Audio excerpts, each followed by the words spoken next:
ये हमारा video number 20 है। इस वीडियो के अंदर हमने एक टॉपिक डिस्कस करना है, that is the adjustment of capital.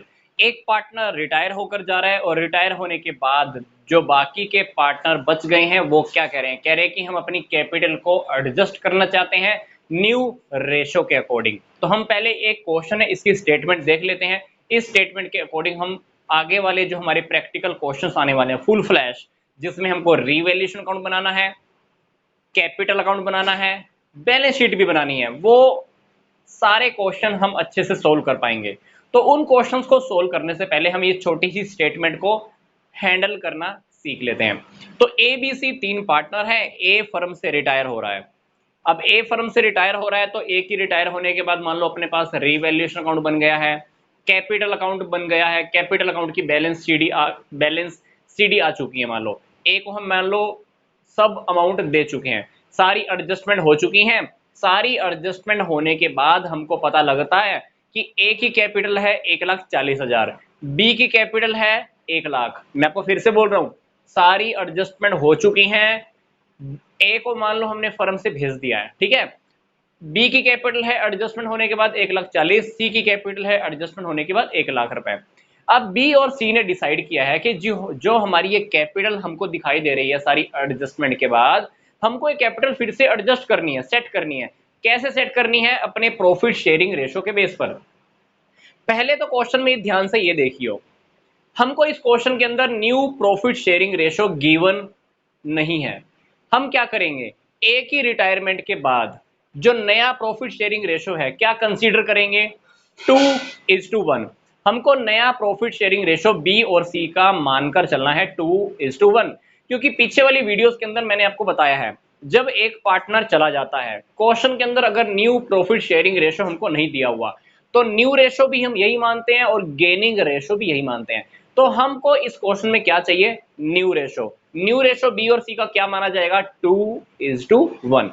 अब हम बात करते हैं कि इन दोनों की अगर मैं कैपिटल को टोटल कर दूं 1,40,000 प्लस 1,00,000, तो ध्यान से देखिए कि कैपिटल टोटल कितनी हो जाएगी? 2,40,000, क्योंकि ए तो फर्म से चला गया। अभी नई फर्म की जो कैपिटल है, न्यू फर्म की जो कैपिटल है वो कौन है? बी और सी। तो बी और सी की टोटल कैपिटल कितनी होगी? 2,40,000। अब बी और सी ने क्या डिसाइड किया, हमारी जो कैपिटल है पड़ी ये कौन सा रेशो में होनी चाहिए? 2:1 में। तो हम देख लेते हैं कि बी का इसमें क्या हिस्सा होगा। B is equal to 2,40,000 2/3। तो आप इसको काट कर देखना, बी की कैपिटल होनी चाहिए 1,60,000। सी की देखते हैं, सी की कैपिटल 2,40,000 के बेस पर होनी चाहिए 1/3, बोले तो 80,000।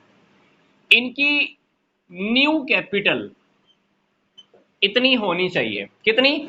इसकी नई कैपिटल होनी चाहिए 1,60,000, इसकी होनी चाहिए 80,000।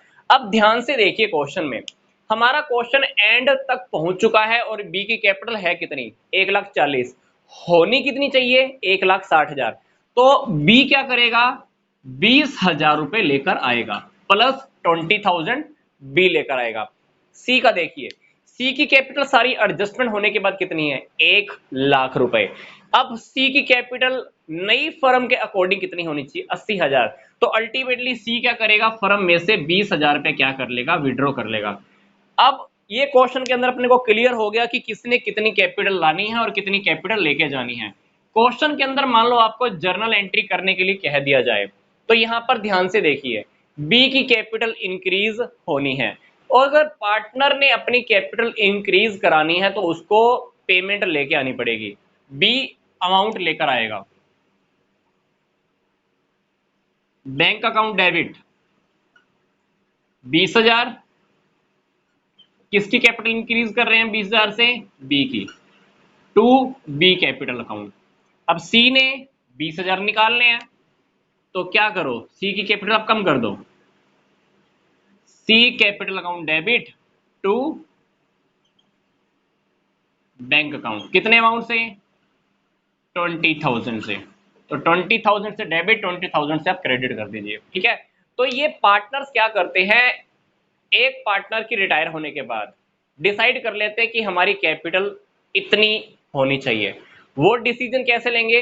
वो पार्टनर्स के ऊपर डिपेंड करता है, जो बच गई कैपिटल उसके बिहाफ पर या हो सकता है कोई कैपिटल का अमाउंट गिवन कर दें, उसके बिहाफ पर भी हो सकता है। एक प्रैक्टिकल क्वेश्चन हम और देखते हैं, उसकी हेल्प से आपको इस टाइप के क्वेश्चन की थोड़ी सी और क्लैरिटी हो जाएगी। मान लीजिए ए बी सी तीन पार्टनर है, रेशो है इनका 3:1। अब इन्होंने बी की रिटायरमेंट के बाद डिसाइड किया है कि हमारी जो नई फर्म बनने वाली है, डेफिनेटली जब एक पार्टनर रिटायरमेंट हो ही गया है तो नई पार्टनरशिप डीड शुरू हो जाती है। तो नई पार्टनरशिप डीड के अकॉर्डिंग ये लोग डिसाइड कर रहे हैं कि हमारी कैपिटल होनी चाहिए फर्म की 2 लाख रुपए। टोटल फर्म की कैपिटल बताइए इन्होंने कितनी, 2 लाख रुपए। इन्होंने सारी एडजस्टमेंट करने के बाद देखा कि हमारी ए की कैपिटल है 1.2 लाख, सी की है 1 लाख, ठीक है। तो अब ये कह रहे हैं कि हमारी कैपिटल हमको एडजस्ट करनी है न्यू प्रॉफिट शेयरिंग रेशो के अकॉर्डिंग। इस क्वेश्चन में भी बी चला गया तो नया प्रॉफिट शेयरिंग रेशो क्या होगा, ए और सी का 3:1। 3:1 ए और सी का नया रेशो। टोटल फर्म की कैपिटल 2 लाख, तो ए का हम कैपिटल में हिस्सा देखते हैं। 2 लाख के अंदर ए का पार्ट हो गया 3/4, तो ए की नई फर्म के अकॉर्डिंग कैपिटल कितनी होनी चाहिए, 1.5 लाख। सी की चेक करते हैं, नई फर्म की कैपिटल 2 लाख, सी का हिस्सा बाकी रह जाएगा 1/4, तो सी की नई फर्म के अकॉर्डिंग कैपिटल होनी चाहिए 50,000 रुपए। अब ध्यान से देखिए क्वेश्चन में, नई फर्म के अकॉर्डिंग ए की कैपिटल होनी चाहिए 1.5 लाख, सी की कैपिटल होनी चाहिए 50,000।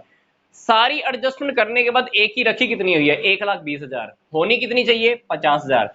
तो ए क्या करेगा, 30,000 रुपए लेकर आएगा। सी की सिचुएशन देखिए, सी की कैपिटल फर्म में कितनी रखी हुई है, 1 लाख रुपए, जबकि नई फर्म के अकॉर्डिंग सी की कैपिटल होनी कितनी चाहिए 50,000। तो अल्टीमेटली सी क्या करेगा, 50,000 रुपए विड्रॉ कर लेगा।